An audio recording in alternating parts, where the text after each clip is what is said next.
प्यारे बच्चों, कैसे हो आप। मैं SDMC छतरपुर मंदिर बॉयज़ की अध्यापिका आप सभी का स्वागत करती हूँ। बच्चों, आप जानते हो आजकल हम एरिया अर्थात क्षेत्रफल के बारे में पढ़ रहे हैं ना गणित में। पिछले वीडियो में मैंने आपसे पूछा था कि प्यारे बच्चों, अगर हमें किसी ऐसे इर्रेगुलर ऑब्जेक्ट अर्थात ऐसी किसी आकृति का क्षेत्रफल निकालना हो तो हम कैसे निकालेंगे। और मैंने आपको हिंट भी दिया था कि हम ग्राफ पेपर का यूज़ करके ऐसी आकृतियों का क्षेत्रफल आसानी से निकाल सकते हैं। तो आइए सीखते हैं कि इसका पत्ती का क्षेत्रफल या कोई अन्य आकृति जो आपस में जुड़कर इंटरलॉक होकर वर्ग या आयत नहीं बनाती हैं, उनका हम क्षेत्रफल कैसे निकालते हैं। तो शुरू करते हैं बच्चों। यह पत्ती मैंने ली है और इसको मैं ग्राफ पेपर पे रखकर इसकी आउटलाइन करूँगी। ठीक है, आउटलाइन आप समझते हो, अर्थात कि मैं इसे ग्राफ पेपर पे ऐसे रखकर इसको क्या कर रही हूँ, इसको छापूंगी, इसकी बाउंड्री करूँगी। समझ गए आप। ठीक है, ये देखिए, यह मैंने क्या किया, उस पत्ती को इसके ऊपर रख के इसकी आउटलाइन मैंने बना दी। अब इस आकृति को ध्यान से देखिए। इस आकृति में अगर आप ध्यान से देखोगे तो पाओगे मैंने कुछ स्क्वायर लाल रंग के करे हैं। यह वो वर्ग है, यह वो स्क्वायर हैं जो पूरे यह आकृति, यह जो पत्ती थी, इसने पूरे चौकोर जो कवर किए हैं उनको मैंने लाल रंग से भर दिया है। ठीक है, कुछ स्क्वायर है जिनको मैंने येलो रंग से भरा है। उन्हें अलग क्यों भरा? उन्हें इसलिए अलग भरा कि उन स्क्वायर्स को ध्यान से देखिए, यह पूरे चौकोर नहीं है लेकिन आधे से ज़्यादा है, पर पूरे भी नहीं हैं। तो ऐसे चौकोरों को, ऐसे वर्गों को मैंने अलग रंग से किया। ये देखिए, आधे से ज़्यादा है पर पूरे चौकोर से कम है। ये देखिए, इधर भी है।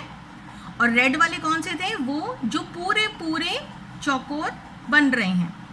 अच्छा, एक तीसरे रंग के चौकोर भी हैं। ये कौन से हैं? यह है ब्लू कलर के। देखिए, हाँ, सही पहचान गए। ये कैसे हैं? यह वो आकृति है, यह वो स्क्वायर है जो लगभग आधे हैं। देखिए, आधा आधा आधा आधा, है ना। तो हमने इस आकृति को, जिस भी आकृति का हमें क्षेत्रफल निकालना हो, उसे ग्राफ पेपर पे रख के छाप लीजिए और उसके बाद आप ये देखेंगे कि कितनी स्क्वायर पूरे आए हैं, कितने स्क्वायर हैं जो आधे से ज़्यादा हैं पर पूरे से कम, और कितने हैं जो आधे आए हैं।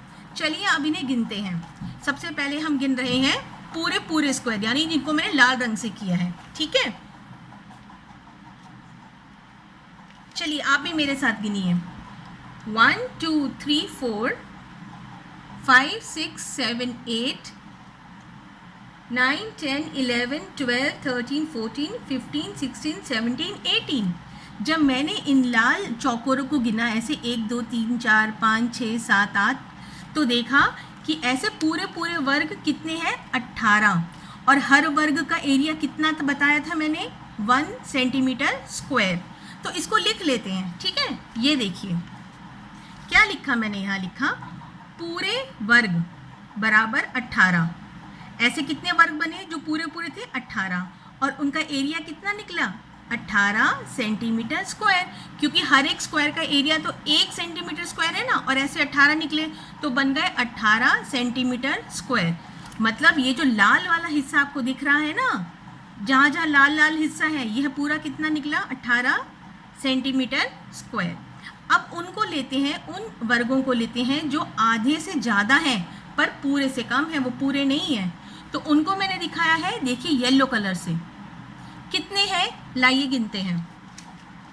1 2 3 4 5 6 7। ऐसे येलो रंग के स्क्वायर्स जो आधे से ज़्यादा हैं पर पूरे से कम है, वो है 7। और हर एक स्क्वायर तो 1 सेंटीमीटर स्क्वायर का एरिया रखता है ना।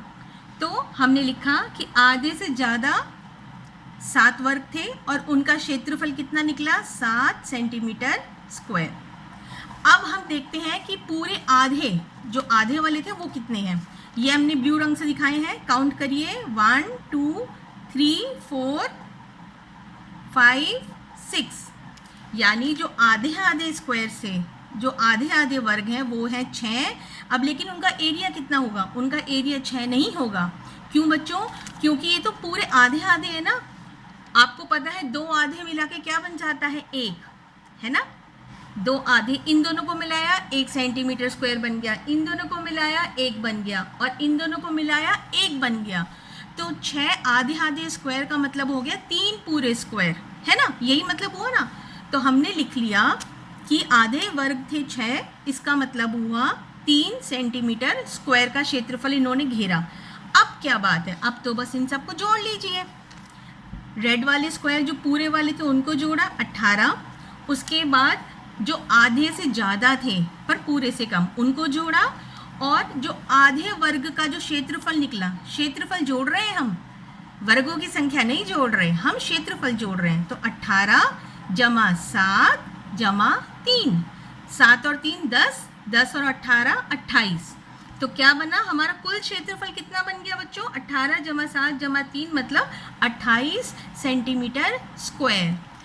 तो इस तरह से हमने देखा कि इस पत्ती का जो हमने आउटलाइन करी थी उसका हमने क्या निकाल लिया, एरिया, और वो निकल आया 28 सेंटीमीटर स्क्वायर।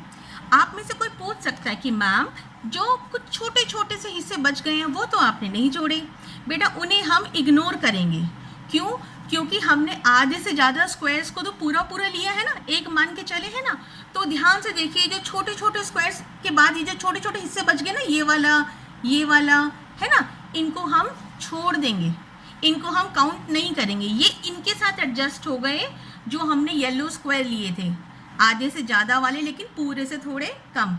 तो हमने मान लिया कि ये उन्हीं के साथ एडजस्ट हो गए। तो इस प्रकार से हमने यह मुश्किल सा जो काम था कि पत्ती का एरिया निकालो या अन्य ऐसी किसी और आकृति का एरिया निकालो, वह हमने ग्राफ पेपर की मदद से बच्चों निकाल लिया। तो आशा करती हूँ आपको एरिया का कॉन्सेप्ट, आपको क्षेत्रफल का कॉन्सेप्ट बहुत अच्छे से समझ में आ गया होगा। बच्चों घर बैठ के पढ़ाई करनी है, हम टीचर्स प्रयास कर रहे हैं ना आपको नई नई चीज़ें सिखाने का, आप भी कोशिश करेंगे, और जब स्कूल खुलेंगे तो हम दोबारा मिलेंगे। तब तक के लिए बाय बाय बच्चों।